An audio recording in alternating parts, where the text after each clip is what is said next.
1.5 కోట్ల నగదట, 1770 వజ్రాల కిరీటం అట. వామ్మో, ఇప్పుడు మిస్ వరల్డ్ టైటిల్ గెలిస్తే గెలిచినామకు అది పోతుందట. ఏ క్రికెట్లో ఏ ఆటలో కూడా ఈ స్థాయిలో నజరానా లేనట్టున్నది కదా. 1770 వజ్రాలు ఉంటాయట ఇందులో. ఆ కిరీటాన్ని ఆమె ధరిస్తుంది గెలిచిన ఆమె. మళ్ళీ ఆమెకు 8.5 కోట్లు ఇస్తారట. 8.5 crores. ప్రపంచ సుందరికి అందే నజరానాలు, ఏడాది పాటు ఉచితంగా ప్రపంచ యాత్రత, ఏడన్న తిరుగు, ఆమెకు ఫ్రీ. ప్రకటనలు, సినిమాల్లో అవకాశాలు ఎన్నో వస్తాయట. ప్రస్తుతం పోటీలో 40 మంది. ప్రపంచం దృష్టి అంతా హైదరాబాద్ పైనే. 150కి పైగా దేశాల్లో ప్రత్యక్ష ప్రసారం. హైటెక్స్లో 4,000 మంది వీక్షించేలా ఏర్పాట్లు. భారత్ గెలిస్తే అత్యధిక టైటిళ్ల విజేతగా రికార్డట. సో ఇవాళ ఈ పోటీ జరగబోతున్నది. మిస్ వరల్డ్ 2025 ఫైనల్కు హైదరాబాద్లోని హైటెక్స్లో ఏర్పాట్లు జరుగుతున్నాయి. ఆ ఫోటోలు మనం చూడొచ్చు. అంత ఆసక్తిగా ఎదురు చూస్తున్న ప్రపంచ సుందరి విజేత ఎవరో నేడే తేలిపోనున్నది. హైటెక్స్లో శనివారం సాయంత్రం 5:30కు ప్రపంచ సుందరి పోటీల తుది ఘట్టం మొదలు కాబోతున్నది.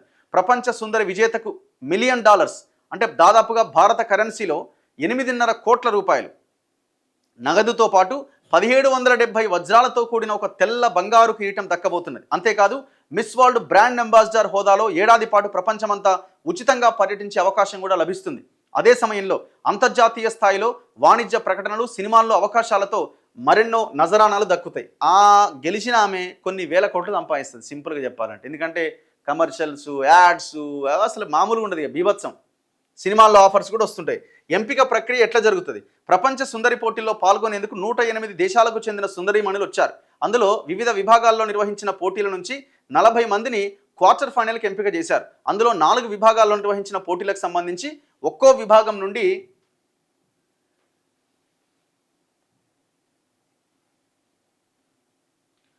4 చొప్పున 16 మంది విజేతల పేర్లను ప్రకటించారు. అమెరికా కరేబియన్ విభాగం నుంచి Trinidad Tobago, Martinique, Puerto Rico, Dominican republic దేశాల వారు, ఆఫ్రికా విభాగం నుంచి ఇట్లా మొత్తాన్ని సెలెక్ట్ చేశారు.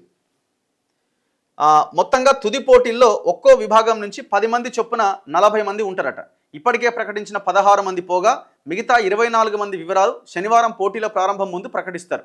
ఫ్యాషన్ షో, ఇతర పోటీల ఆధారంగా ఈ 40 మంది నుంచి 20 మందిని ఎంపిక చేస్తారు. అంటే ఒక్కో విభాగం నుంచి సంఖ్య 5కు తగ్గుతుంది. ఇది ఏదో లెక్క ఉన్నదంతా. 4 న్యాయ నిర్ణేతలట. నటుడు ఏంది తుది పోటీలకు 4 న్యాయ నిర్ణేతల పేర్లను నిర్వాహక సంస్థ శుక్రవారం ప్రకటించింది. వీరిలో నటుడు సోనూ సూద్, మెగా ఇంజనీరింగ్ డైరెక్టర్ సుధారెడ్డి, ఊరినాయన మెగా కృష్ణారెడ్డి భార్య ఈమె, వీళ్ళు న్యాయ నిర్ణేతలట. వీళ్ళు న్యాయ నిర్ణేతలు ఏం సెలెక్ట్ చేస్తారనలా? అలా అంటే వాళ్ళు ఏం చూసి సెలెక్ట్ చేస్తారు? వీళ్ళకి ఏం తెలుసు అసలు? మిస్ ఇంగ్లాండ్ 2014 విజేత కెరీనా టురెల్, మిస్ వరల్డ్ సంస్థ చైర్పర్సన్ జూలియా మోర్లీ ఉన్నారు. విజేత పేరును జూలియా మోర్లీ ప్రకటిస్తారు. తుది పోటీలకు మిస్ వరల్డ్ 2016 విజేత స్టిఫానీ డెల్ వ్యాలీ, సచిన్ కుంబర్ వ్యాఖ్యాతలుగా వ్యవహరిస్తారట. ఈ ఇండియా గెలిస్తే రికార్డ్ అయిద్దట. ఓర్ నాయన, ఎక్కడ రికార్డు ఇంకా. దిగో మిస్ వరల్డ్ బ్రాండ్ అంబాసిడర్గా సుధారెడ్డి. ఎట్లొచ్చింది మీకు బ్రాండ్ అంబాసిడర్? పైసలు ఉంటే బ్రాండ్ అంబాసిడర్ పదవి ఇస్తారన్నట్టు, అంతే. అంతకుమించి ఏముంది ఇందులో? మెగా ఇంజనీరింగ్ సంస్థ డైరెక్టర్ సుధారెడ్డికి అరుదైన గౌరవం దక్కింది. ఆమె మిస్ వరల్డ్ బ్రాండ్ అంబాసిడర్గా నియమితులయ్యారు. ఈ విషయాన్ని సంస్థ చైర్పర్సన్ జూలియా మోర్లీ ప్రకటించారు. మిస్ వరల్డ్ పోటీల్లో పాల్గొంటున్న 108 మంది అందాల భామలకు సుధారెడ్డి తన నివాసంలో బ్యూటీ విత్ ఎ పర్సన్ గాలా విందిచ్చిరట. బాలికలకు సమాన అవకాశాలు కల్పించడం, మహిళా సాధికారత కోసం సుధారెడ్డి తన పేరిట ఒక ఫౌండేషన్ను స్థాపించి సేవా కార్యక్రమాలు చేస్తుంది. అలా ఆయన ఏం చేస్తుండు? తెలంగాణ మొత్తాన్ని దోపిడీ చేసి మొత్తం రక్తం దాగి మొత్తం దేశం అంతా అన్ని పార్టీలకు పంచుతున్నాడు. ఈలట సేవ చేస్తున్నారట, ఫౌండేషన్ ఏర్పాటు చేసిరట.